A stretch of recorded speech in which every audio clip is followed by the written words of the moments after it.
The horse came back to the gate at 5:20 in the morning with a stranger walking at the rein, and the woman at the porch step in the faded black dress saw him from the kitchen window before she heard the gate.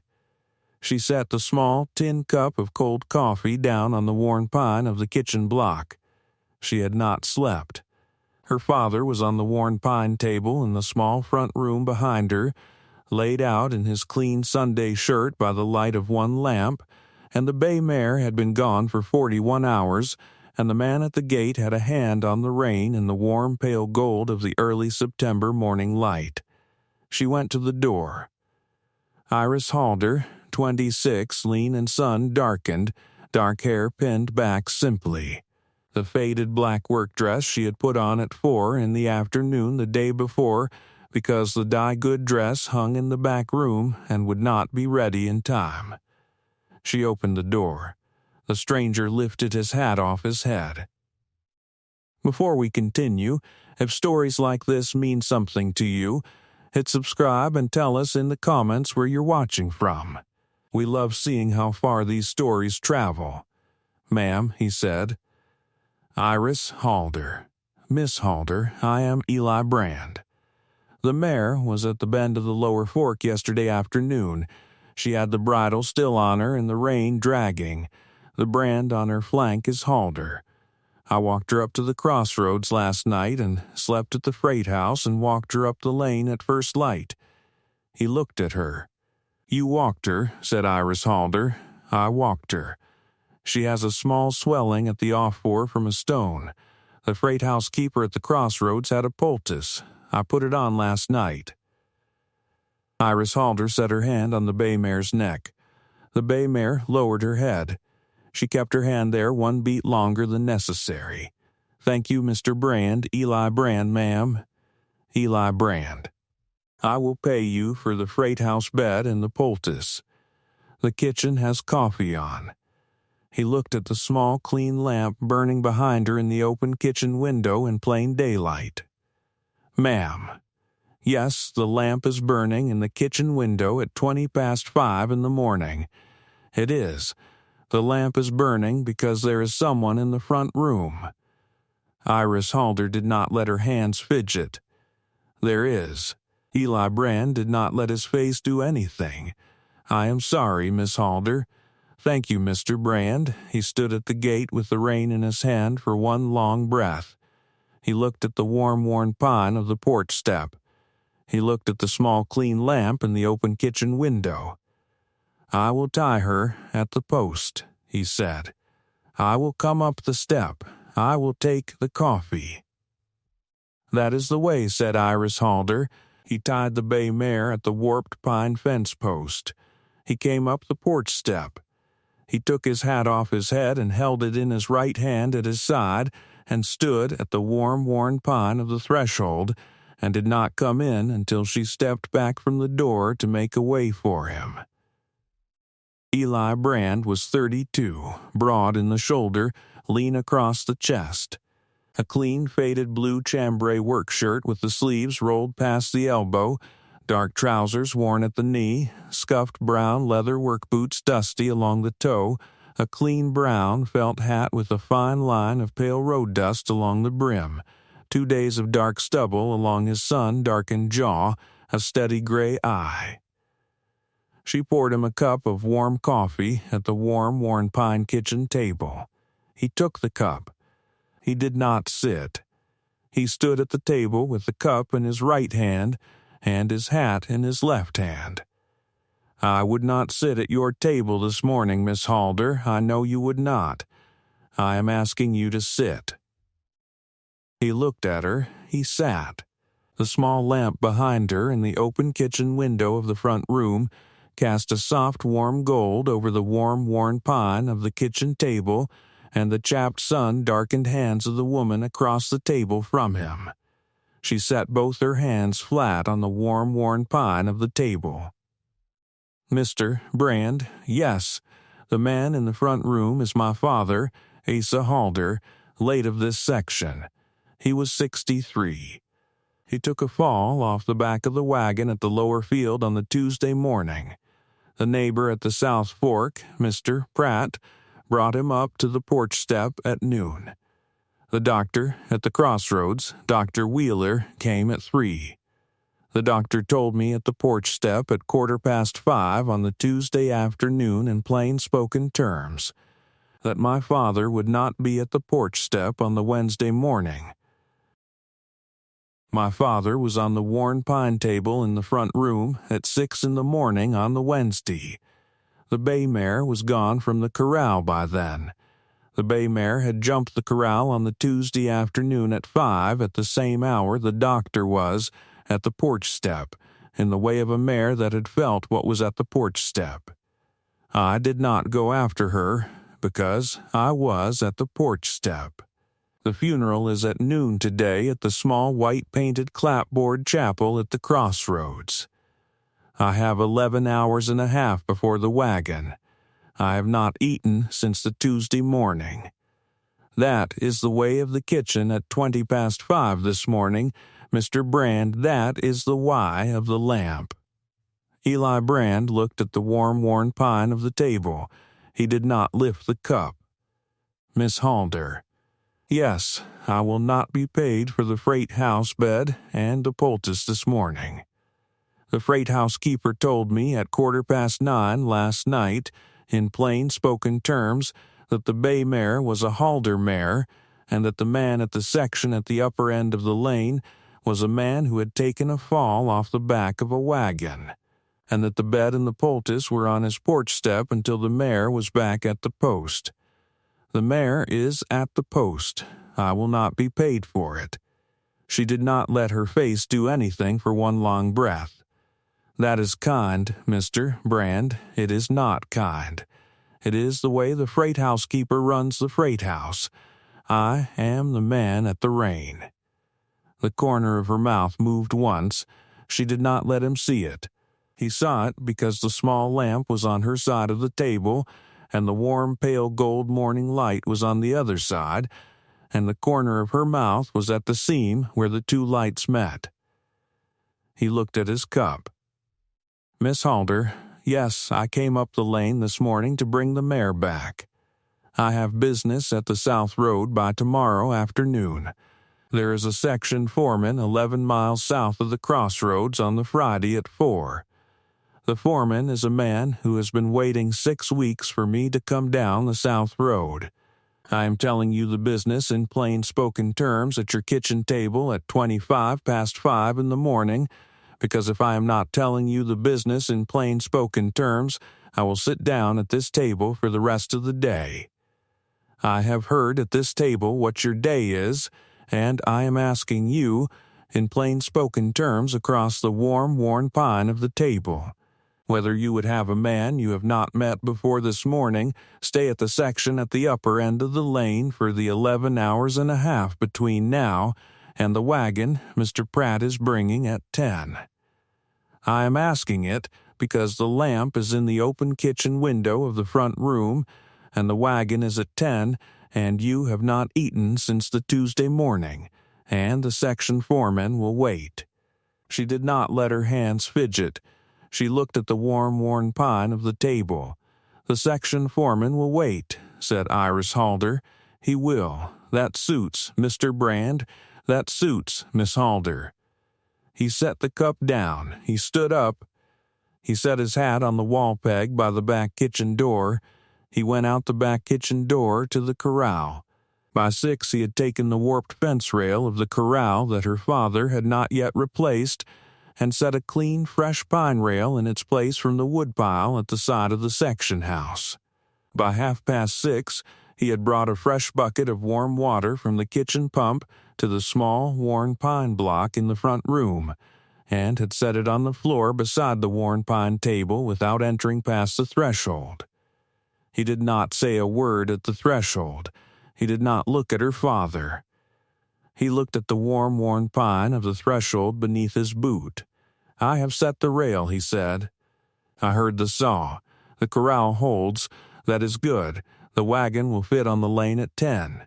It will. I will be at the corral. He went back to the corral. She set the clean cream cotton cloth back on the worn pine block. She kept her hands at her father's shoulder 1 beat longer than necessary. The lamp burned low.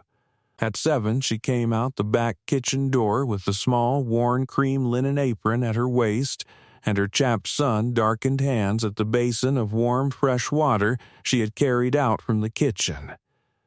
She set the basin on the warm, worn pine of the porch step. Eli Brand was at the corral with the bay mare. He was working the small swelling at the off-fore in plain-spoken composure. The small, steady, careful, unhurried motion of a man who had worked horses long enough to know the swelling would go. Iris Halder washed her hands at the basin. She dried them on the small, clean cream linen apron. Mr. Brand, Eli Brand. Eli Brand.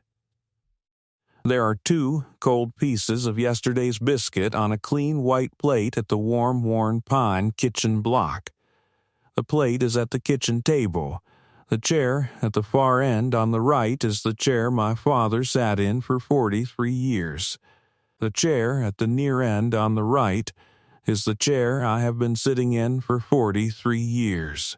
I am asking you whether you would come into the kitchen and sit in the chair at the far end on the right for the second cup of coffee and the cold piece of biscuit, because I cannot eat the biscuit at the chair at the near end on the right with the chair at the far end on the right empty at 7 this morning. And I will not eat the biscuit at the kitchen at 7 this morning if you are not at the chair at the far end on the right.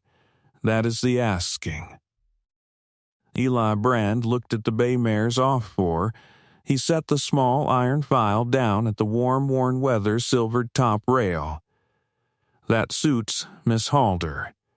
He came in. He hung his hat on the wall peg by the back kitchen door. He sat down in the chair at the far end on the right. She poured the coffee. She sat down in the chair at the near end on the right. She set 1 biscuit on the warm, worn pine of the table in front of him. She took the other. She did not lift it for 1 long breath. Then she did. She ate it. He ate his. Neither of them said a thing. The lamp in the open kitchen window of the front room burned low, and the warm pale gold morning light through the small kitchen window above the small black iron stove raked sideways across the warm worn pine of the kitchen table and the 2 clean tin cups and the small white plate with the 2 clean places where the 2 biscuits had been. At 8, Mr. Pratt, the neighbor at the South Fork, came up the lane with his older son to look at the wagon at the back of the section house. Eli Brand was at the corral. Mr. Pratt saw the new clean fresh pine rail. He said nothing at the corral. He came up the porch step. Iris, Mr. Pratt, the new rail at the corral. A passing man brought my bay mare back this morning at 5:20. He is at the corral. He set the rail before 7. He is staying until the wagon at 10. Mr. Pratt looked at the corral. He looked back at Iris. Iris, yes, Mr. Pratt, the passing man is staying through the noon at the chapel. He is staying through the noon at the chapel. The passing man is sitting at the front pew on the men's side. He is sitting at the front pew on the men's side. The passing man will be on the South Road by Friday afternoon. He will. Mr. Pratt nodded once. That is the way, Iris. He went back down the porch step. At 8:15, the deacon's wife, who was a fair woman of about 58, named Mrs. Rhea, came up the lane on her own with a small worn cream linen-covered basket of warm fresh bread and a small clean cream-colored crock of warm soft butter and a clean folded faded black morning shawl set carefully on top of the basket. She set the basket on the warm worn pine of the porch step. Iris, Mrs. Rhea the deacon sent me from the parsonage. The grave is dug at the south corner of the chapel cemetery beside your mother. I have brought you the bread and the butter and the shawl. The shawl is yours from this morning forward, Iris. I am not going to come in. I am going to sit at the warm, worn pine of the porch step beside the basket. You will come out to the porch step when you are ready. Mrs. Rhea sat down on the warm, worn pine of the porch step beside the basket. Iris went back into the kitchen. Eli Brand was at the kitchen table at the chair at the far end on the right. The deacon's wife is at the porch step. I heard her at the lane. She has brought bread and butter and a faded black mourning shawl. That is the way. I am going out to the porch step. I will be at the corral. He took his hat off the wall peg by the back kitchen door. He went out the back kitchen door to the corral. Iris Halder went out the front door to the porch step. Mrs. Rhea did not turn her head as Iris sat down beside her on the warm, worn pine of the porch step. Iris, yes, Mrs. Rhea, the passing man at the corral. He came up the lane at 5:20 with the bay mare. He is staying through the wagon at 10. The passing man at the corral set the rail. He set the rail before 7. The passing man at the corral is sitting at the front pew at noon. He is sitting at the front pew at noon. Mrs. Rhea did not let her face do anything for one long breath. The corner of her mouth moved once. I have a niece at the township of Pelham who lost her father 7 Octobers ago. There was a passing man at the section that morning. I have thought about that passing man for 7 Octobers. I am not going to think about this passing man at the corral for 7 Octobers, Iris. I am going to think about him for the rest of my life. I am telling you so you do not forget on the Friday afternoon at 4 what was happening at the corral at 5:20 this morning when the passing man was at the rein. She set her hand once on the back of Iris Halder's hand on the warm, worn pine of the porch step. She took it off again. I will sit at the porch step until 10. You will come and go. The bread and the butter are yours. The shawl is yours. That is the way, Mrs. Rhea, said Iris Halder. At 10, Mr. Pratt and his older son came up the lane with the small, worn black wagon and the steady brown mare in the traces. Eli Brand came up from the corral. He set his hat off his head. Mr. Pratt, Mr. Brand, the wagon is at the lane. It is. The 4 of us will carry him. We will. They carried Asa Halder out of the front room and set him on the warm, worn pine of the small, worn black wagon in the clean cream, linen-wrapped way of a man going to the chapel one last time. Iris Halder closed the front room door behind them. She turned the small, clean lamp out for the first time since the Tuesday afternoon at 5. Mrs. Rhea stood up from the warm, worn pine of the porch step. She handed Iris the faded black mourning shawl. Iris folded it once. She set it over her shoulders. She walked down the porch step to the lane. Eli Brand walked down the porch step with his clean brown felt hat off his head and his right hand at his side. He walked at the rein of the bay mare, which he had saddled at the post at 9:45. He walked the bay mare at the rein down the lane behind the wagon in the steady, unhurried walking pace of a man at a rein. Mr. Pratt drove the wagon. His older son walked at the wheel. Mrs. Rhea walked at Iris Halder's elbow. The cottonwoods at the lane shifted gold in the warm September morning air. The dust at the wagon wheels settled slow behind them. At 11:15, the wagon reached a small, white-painted clapboard chapel at the crossroads. The neighbors at the South Fork and the North Fork were at the warm, worn pine front steps of the chapel. The freight house keeper was at the chapel doorway. The dry goods keeper was in the third pew. Deacon Hale was at the warm, worn pine altar. Eli Brand tied the bay mare at the post by the chapel gate. He came up the chapel steps with his hat off his head. He sat down in the front pew on the men's side. He did not look at Iris. Deacon Hale performed the service at noon in plain-spoken composure for 23 minutes. At 23 past 12, the four men carried Asa Halder out the back chapel door to the south corner of the chapel cemetery beside the warm pine cross of Iris Halder's mother. Deacon Hale read the plain-spoken words at the warm, pale tan dust of the open grave. Mr. Pratt's older son set the first warm, pale tan shovel of earth on the clean cream linen at the bottom of the grave. Eli Brand set the second. Iris Halder did not let her hands fidget. The crying she had done at the worn pine table in the front room at 3 a.m. The standing she was doing she had not yet been told she could not do, and she was going to do it. At 1, the small group went back to the chapel steps. The dry goods keeper, who was a fair man named Mr. Sane, came up to her at the chapel step. He set both his weathered hands flat on the worn cream cotton of his Sunday vest. Miss Halder. Mr. Sane, the section at the upper end of the lane. Yes, Mr. Sane, I am 64. I have a son who has been at a freight company at the lower county for 9 years. The son is coming home in the second week of October. The son is going to be at the dry goods counter at the south end of the main street from the second week of October forward.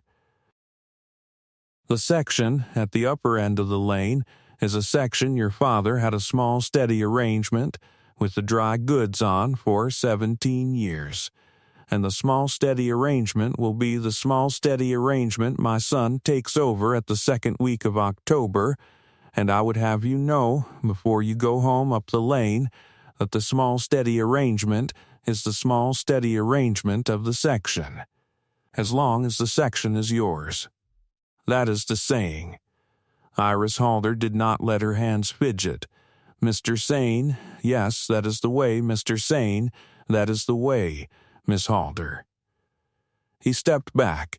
He went to the wagon with his small, clean Sunday hat in his hand at his side. At 1:15, the small group went back to the lane.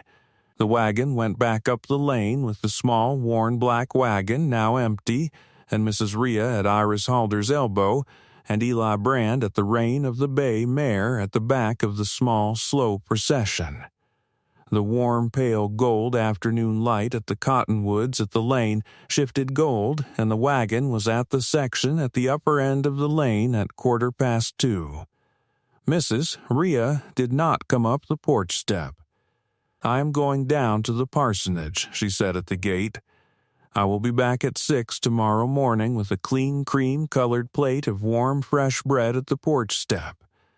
I am going. She went. Mr. Pratt and his older son set the wagon at the corral. They tied the steady brown mare at the fence. Iris, Mr. Pratt, my older son and I will be at the corral until 5. We will mend the south rail of the corral that your father had been meaning to mend. We will not come in. That suits Mr. Pratt. They went to the corral. Eli Brand tied the bay mare at the warped wooden post by the porch step. He came up the porch step with his hat off his head and stood at the warm, worn pine of the threshold of the kitchen and did not come in until she stepped back from the door to make a way for him. He came in. He set his hat on the wall peg by the back kitchen door. She set a fresh, small black tin coffee pot on the small black iron stove. She kept her chapped, sun-darkened hands flat on the warm, worn pine of the kitchen block, thought about it honestly, then turned. Eli Brand was sitting in the chair at the far end on the right at the warm, worn pine kitchen table. She poured the coffee. She sat down in the chair at the near end on the right. She did not lift the cup for one long breath. Eli Brand. Yes, Iris Halder. The section foreman on the South Road at 4 on the Friday afternoon. He will wait. I am asking it again. He will wait. She did not let her hands fidget. She did not let him see the corner of her mouth. He saw it. The warm, pale gold afternoon light raked sideways across the warm, worn pine of the kitchen table and the 2 clean tin cups, and the warm, worn cream of her apron at her waist, and the steady gray eye of the man at the chair at the far end on the right. He did not ride south on the Thursday morning. He stayed at the section at the upper end of the lane through the 8 days that followed. He mended the south rail of the corral with Mr. Pratt's older son.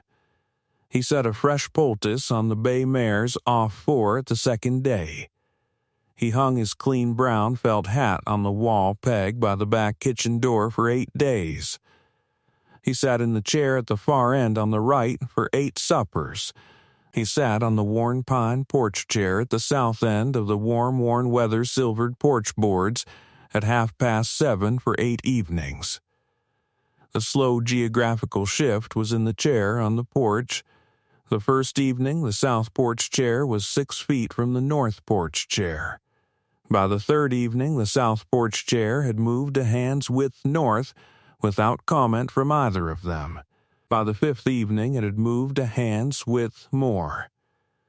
By the 8th evening, the chair at the north end had moved a hand's width south as well, and the way that pattern moved in that country, without anyone naming it.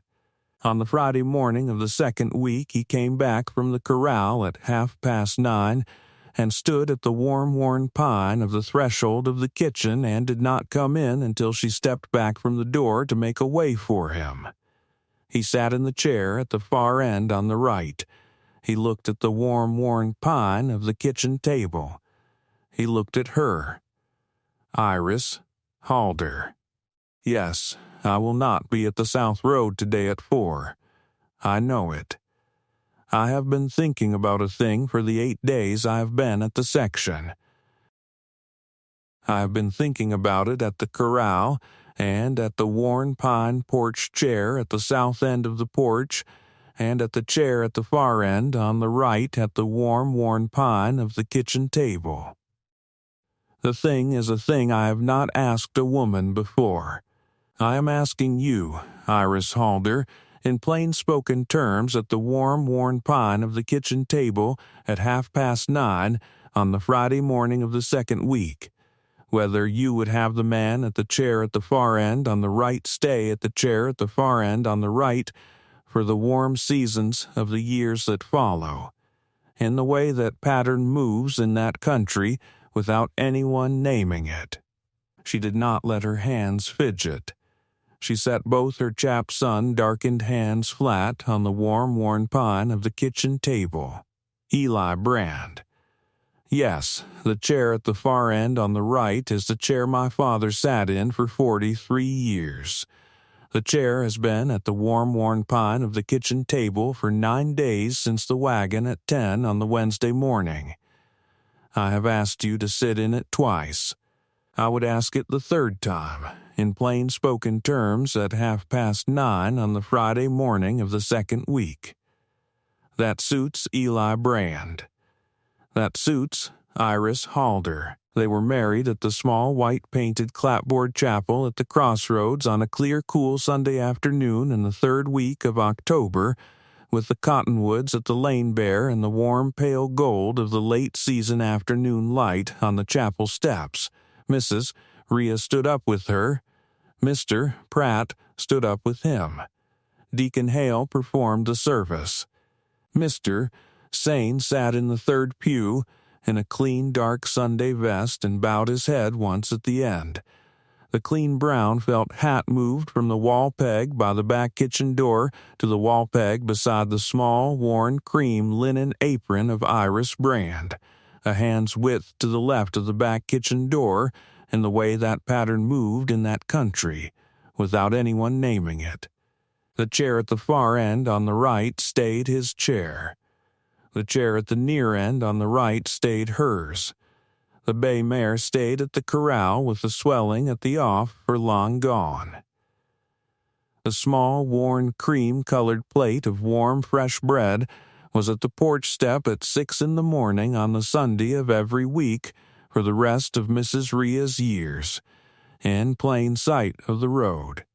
The cottonwoods at the lane went gold in the warm seasons of the years that followed, and the warm pale gold of the late season afternoon light raked sideways across the warm, worn, weather-silvered porch boards, and the south porch chair stayed where it had ended on the 8th evening, a hand's width south of the north porch chair. And Iris Brand at the kitchen window watched the 2 chairs at 7:30 on the warm evenings of the warm seasons of the years that followed, and the corner of her mouth moved at them for the rest of his life. This was the story of Iris Halder and Eli Brand, the woman at the porch step in the faded black work dress, and the stranger at the rein of the bay mare who came to return the horse and stayed because he could not make himself leave her there alone. Tell me in the comments if you enjoyed this one. We are always glad you came to listen.